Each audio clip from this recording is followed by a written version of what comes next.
Të dashur teleshikues, ju përshëndes, po fillojmë lajmet në televizionin 4+. Ndërroi jetë sot Papa Francesku pasurimi dje të besimtarëve për Pashk nga një sëmundje e rëndë. Papa Francesku vizitoi Shqipërinë në vitin 2014. Papa Francesku, pas bekimit tradicional Urbi et Orbi në sheshin e Shën Pjetrit të dielën e Pashkëve, ndërroi jetë sot në moshën 88 vjeçare. Papa Francesku, para se të mbyllte syt, ja doli t'i bënte shërbimin e fundit besimtarëve, duke i uruar personalisht Pashk të lumtura dhe të bekuara. Në njoftimin e Kishës Katolike u tha se mëngjesin e sotëm në orën 7:35, Francesku u kthye në shtëpinë e atit. E gjithë jeta e tij ju kushtua shërbimit të Zotit dhe Kishës. Ai na mësoi të jetojmë vlerat e Ungjillit me besnikëri, guxim dhe dashuri universale, veçanërisht në favor të më të varfërve dhe më të marginalizuarve. Me mirënjohje të pamas për shembullin e tij si dishepull i vërtetë i Jezusit, ne e përcjellim shpirtin e Papa Franceskut në dashurinë e pafundme dhe të mëshirshme të Zotit.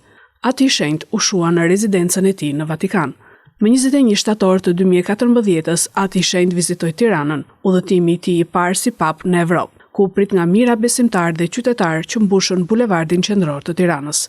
Papa Francesku nga sheshi Nën Tereza ju drejtua shqiptarëve me fjalët: "Paqe në këtë shtëpi. Erdha për t'ju inkurajuar që të rritet shpresa brenda dhe mes jush. Uroj që shqiponja që keni në flamurin tuaj të mbajë gjithmonë shpresën te Zoti që nuk zhgënjen e qëndron pranë në momente të vështira." Papa Francesku kremtoi meshën dhe vlerësoi harmoninë fetare, inkurajoi forcën e të mirës të përbashkët dhe inkurajoi popullin shqiptar për të vazhduar në rrugën e demokracisë. Papa Francesku ishte papa i parë i Amerikës Latine në vitin 2013 dhe më i vjetri në historinë e Kishës. 2 javë pas daljes nga një spital i Romës ku u shtrua për shkak të pneumonisë në të 2 mushkërit, ai u shfaq në sheshin e Shën Pjetrit, pasi kishte vizituar të shtunën në mbrëmje dhe bazilikën e Shën Pjetrit, duke u dhënë lamtumirën e fundit besimtarëve. Festohen Pashkët ringjallja e Jezu Krishtit nga besimtarët ortodoks, katolik e protestant në Lushnjë, në kishën Shën Gjergji dhe Shën e Premte dhe në kishën e shenjtëve Pali dhe Pjetri.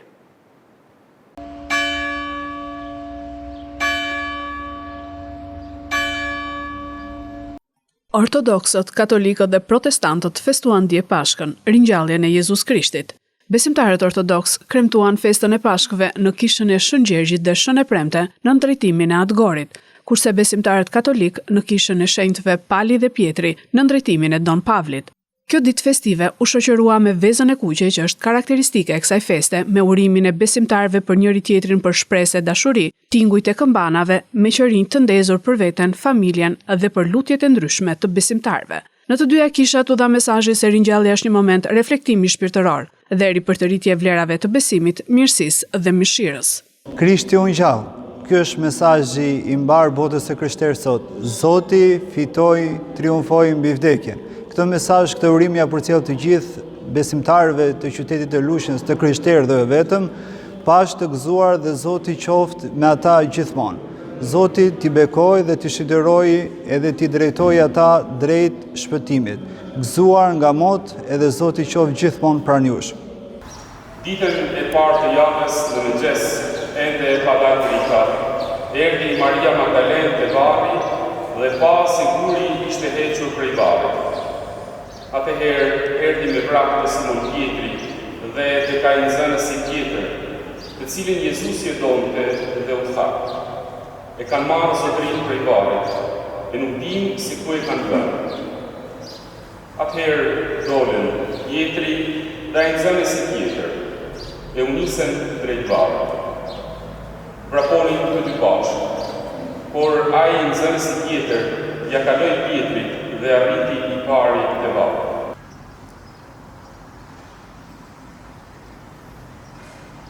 Urime të përzemërta bën në këtë ditë Ministri i Financave Petrit Malaj, Kryetarja e Bashkisë Riselda Sefa, kandidat për deputet, përfaqësues të besimeve të ndryshme fetare, si dhe besimtar të shumtë.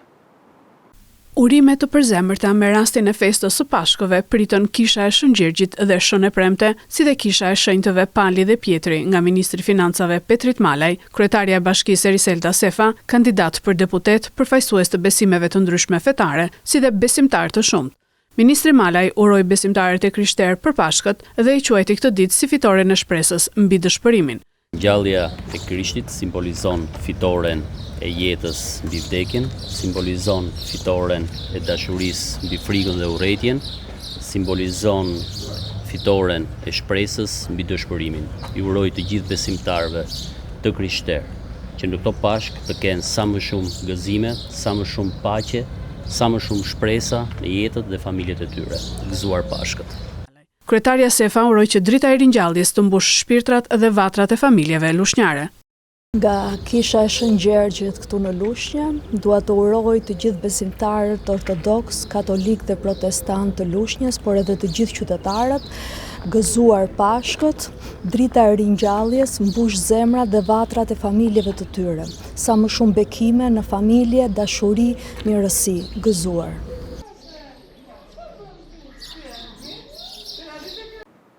Kryeministri Edi Rama vazhdon takimet elektorale dje në Kamës dhe sot në Kavaj, me thirrjet mblidhni sa më shumë vota larg Bufit dhe Kënetës. Kryeministri Edi Rama në takimet e tij vazhdon me batuta ku i quan burrat tifoz që janë çyryk dhe u bëri thirrje grave dhe vajzave në Kamës të bashkëpunojnë me demokratët. Rama tha se demokratët ngatrojnë politikën me futbollin. Duhet bëni çdo përpjekje që të shtoni radhët e votave të sigurta të Partisë Socialiste në radhë parë nga gratë. Në radhë parë nga gratë. Dhe duhet të punoni, bisedoni, të bashkëpunoni me gratë demokrate, të cilat e kuptojnë shumë mirë, sepse kanë shumë më të shpejt kalimin nga politika në realitet. Nuk e kanë si burrat. Nuk e kanë si burrat. Burrat kur janë tifoz, janë çyryk. Nuk shohin. Shohin ngjyrën e fanellës, ulen, pinë raki, bëjnë politikë të madhe dhe nuk e kuptojnë që në fund të ditës politika nuk është një ndeshje futbolli.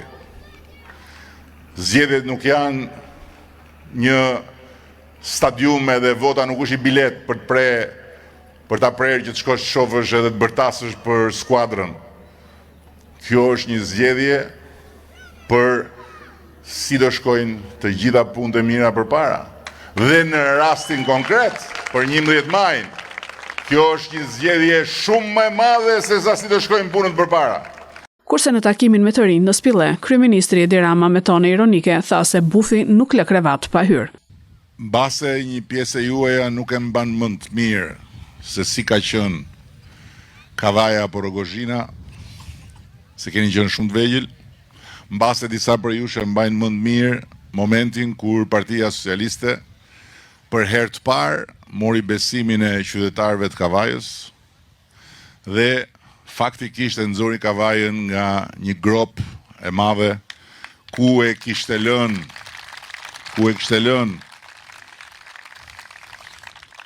një forcë që lindi si forca e shpresës dhe që prej shumë vitesh tani më është bërë forca e të shkuarës. Forca e të shkuarës që përfaqësohet nga një individ 80 kusur që sot për fat keq sa herë flet i fiket llamba edhe ngatrohet në ato që thot Roma për Toma dhe kërkon votën për çfarë?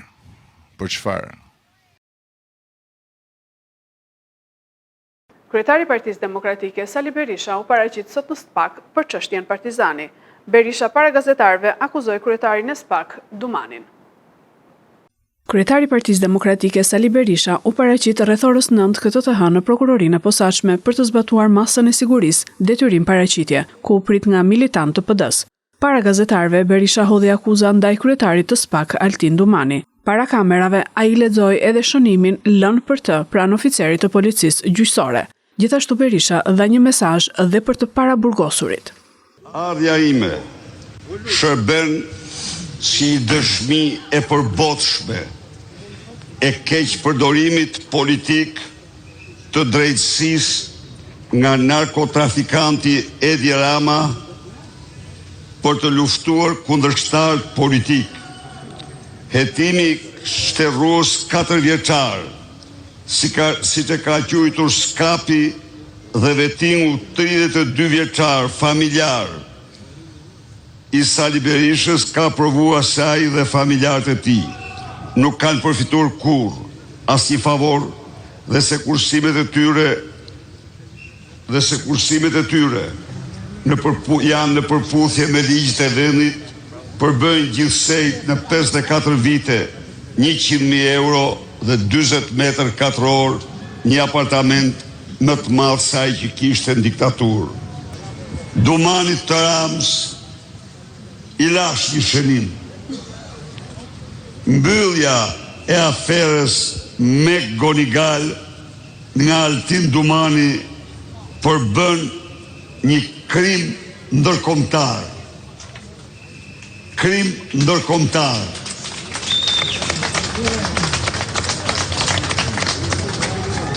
Dhe garantoj Edi Rama se asgjë në botë nuk do mund ta shpëtoj nga kjo aferë e tmerrshme me të cilën ai korruptoi